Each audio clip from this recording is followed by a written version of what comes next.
regular listeners or viewers of this program, since you can hear us on the radio or find out more about us at patreon.com/the0hour or see us on Free Speech TV. Regular consumers of this program, I should say, know that I have something of a future-oriented bent in some of the things we cover here, and have worked a little bit in that field that some call futurism. Our next guest wrote an excellent article, I thought, on that very topic. Joey Eschrich is the editor and program manager for the Center for Science and the Imagination at Arizona State University. He also recently wrote a piece for Slate.com with the headline, "The Futurism Industry's Blind Spot, Even the Most," this is, again, our editors usually give us these titles, but subtitle, "Even the Most Far-Out Visions of Tomorrow Assume Capitalism Will Survive." So first of all, Joey Eschrich, thanks for coming on the program. Thank you so much for having me, RJ. Very excited to talk with you. Yeah, well, it was a great topic, and basically the premise of your article, what I took away from it, is that we have an entire cottage industry of futurism in this country, and yet futurists, whether they label themselves as such or perhaps use a different label, in our explorations of possible futures, we don't tend to explore futures beyond or without capitalism. Fair?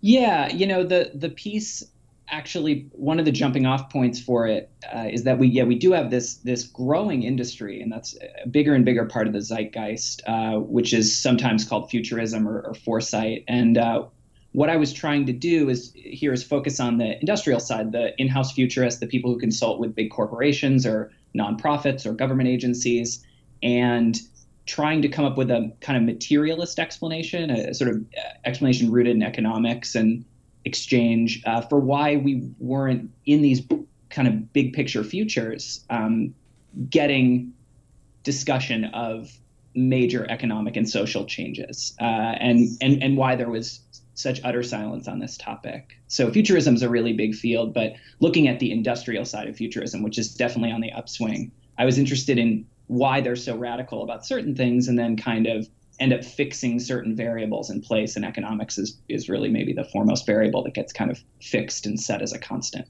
Yeah, I think that's a great observation. I mean, and also I think that, and we can get into this if we have time, but I also think that economic incentives, whether consciously or unconsciously, also affect the kinds of futures that are, we have a lot of exploration of driverless cars, which can be seen as, for example, another example or another opportunity for a wealth transfer and accelerating wealth inequality.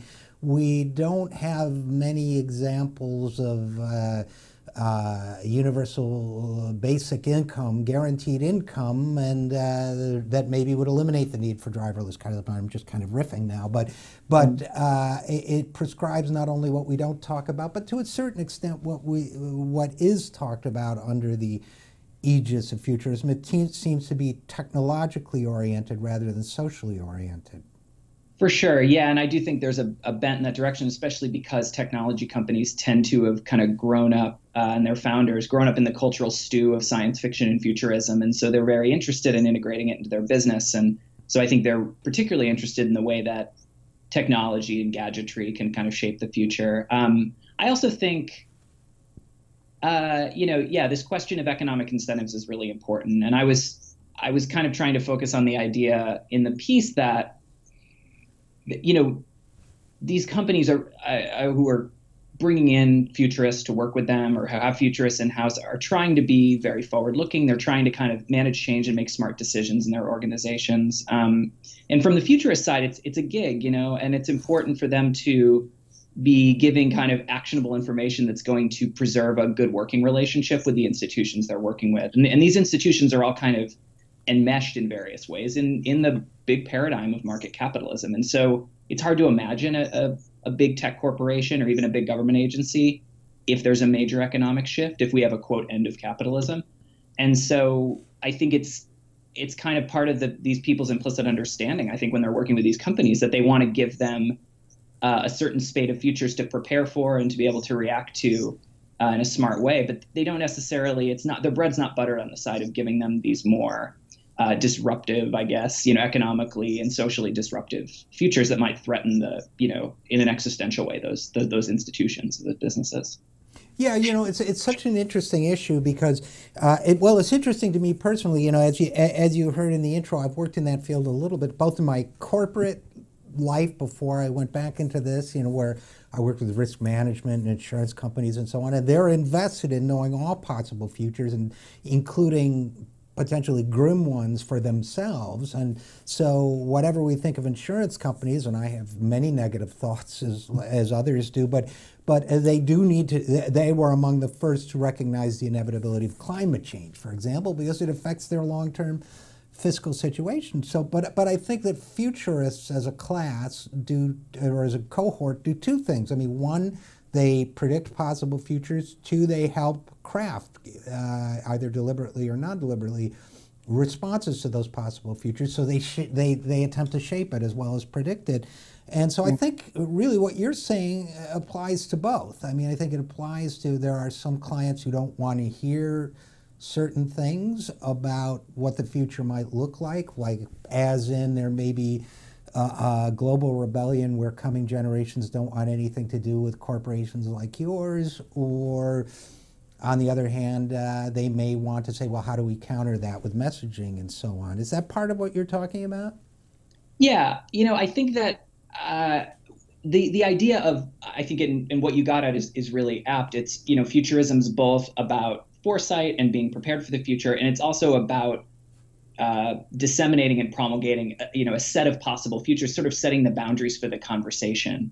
And when we teach futures in a historical sense, I've co-taught a couple classes at ASU where we look at futurological kind of predictions from different periods in time, and things like utopias, even going back to Thomas More in the 1500s.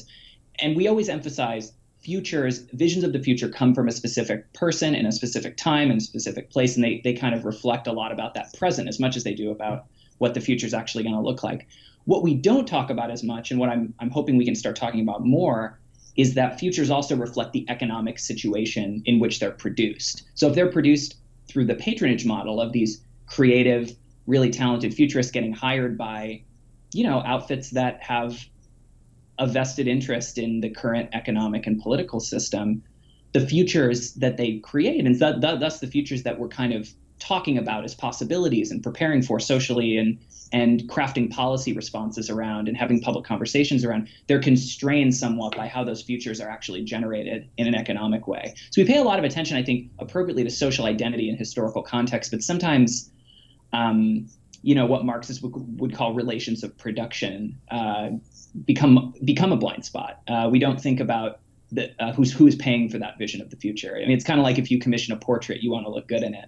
And I think that when you commission a vision of the future, you want to be part of it. And so you want your institution and the kind of person that you are to be a prominent part of that future. And so, I think it's a really important sense that these futurists have a lot of power in setting the horizon for the kinds of things we can imagine. That's why I think it's so cool that people, I was so interested, and why I wanted to write this piece in the first place really was that I was seeing that people on the left, especially in magazines and at Verso books, were kind of starting to invest in futurism thinking, and also in the kind of tactics and tools of futurism, which are a really powerful set of tools for setting the agenda for the future, not just predicting it, but actually doing some generative work. And I thought it was really cool that this new group of organizations was making these tools their own in some way and having a new kind of conversation that was forward-looking and not just reactive to the news cycle.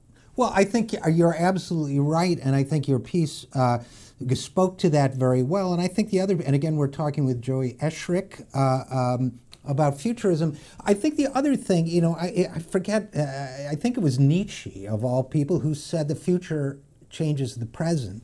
And I think our imagined future certainly changed the present. So, for example, when I was working in this field, as you say, Silicon Valley had huge impact, huge footprint. If we believe, for example, that the quote-unquote sharing economy, which is really basically piecework, as it was known at the Triangle Shirtwaist Factory and elsewhere in the 19th and 20th century, if we believe that that is the inevitable future, as some writers like the economist Tyler Cowen and others proclaim, and as many futurists proclaim, that affects how we treat the regulation of Uber in our cities, or the regulation of Airbnb, or any number of other decisions made in the present. So I think that, yeah, I also applaud some of the groups. I did a project, well, you mentioned the Institute for the Future. I actually did a project with them once. They represent to me the kind of progressive wing of all of this. But I think now we have Verso books. I think they put out, I think you mentioned the book Four Futures.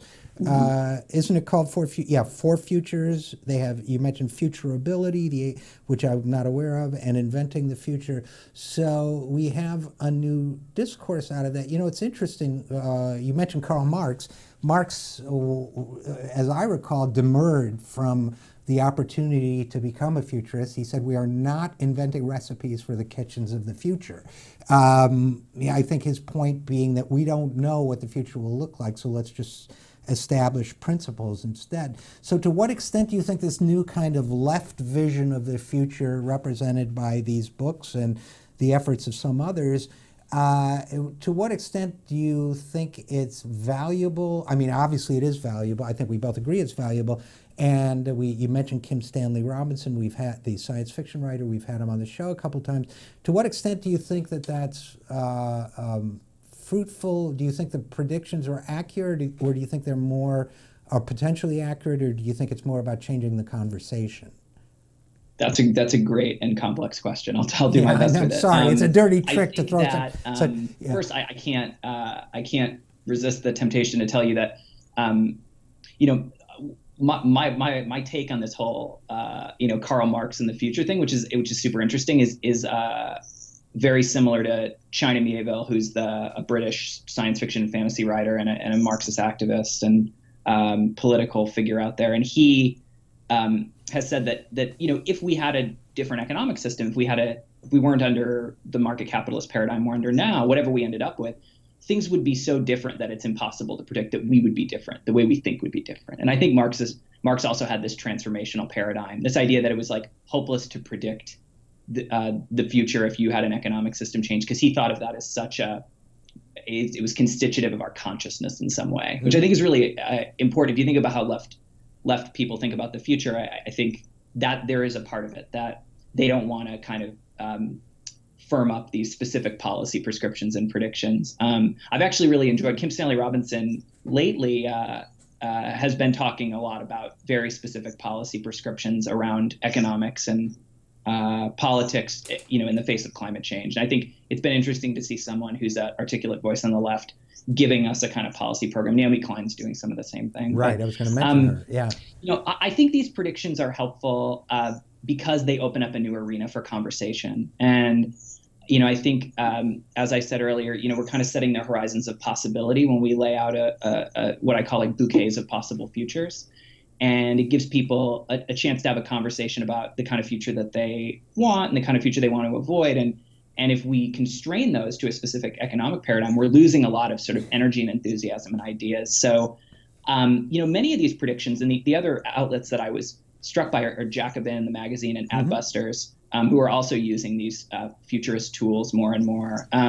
Some of their, especially Adbusters, true to form, is sort of tongue-in-cheek about the way that they employ these futures. So they look, they did this timeline in late 2015, and it takes us billions of years into the future. And eventually there's like sentient talking crows who are, have displaced humans on the planet. And so they start with something that seems kind of serious and close to the vest within their political perspective, but they end up in a kind of fantastical place, sort of both investing in and lampooning future predictions. And I think that sense of humor is appropriate. The really smart and talented futurists that I've talked to and had the great opportunities to work with, they see this as sort of setting the table to have a better argument and setting up the kind of, broadening the acceptable bounds of conversation. So I started the piece in Slate by saying, our political conversation in the U.S. is kind of bounded by like Nordic social democracy on one side, and maybe goes a little further right with a kind of libertarian utopianism.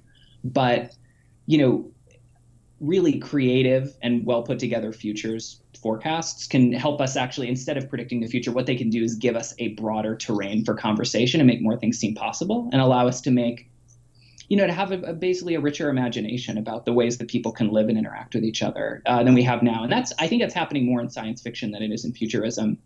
It's partially, I think, because of the economic incentives, but people like Kim Stanley Robinson and Terry Bisson and Ursula K. Le Guin do a great job with that. And I think as we change, hopefully as we develop new economic models for supporting smart futurists to do their work that aren't just science fiction, because many of them do write great science fiction, we can have a more like kind of clear-eyed policy conversation that includes a much broader set of perspectives and isn't bounded artificially by this blindness. Yeah, I think that's a great point. And first of all, with the talking crows, I just picture them pecking out our eyes and saying, this is for all those straw man you put up in the fields to this is much better than Planet of the Apes. I think you have this coming. Yeah, but I think in closing, just most potent words in any exploration of the future is who says. Well, you'll need money to. Well, who says? Well, you'll need a job well, who says?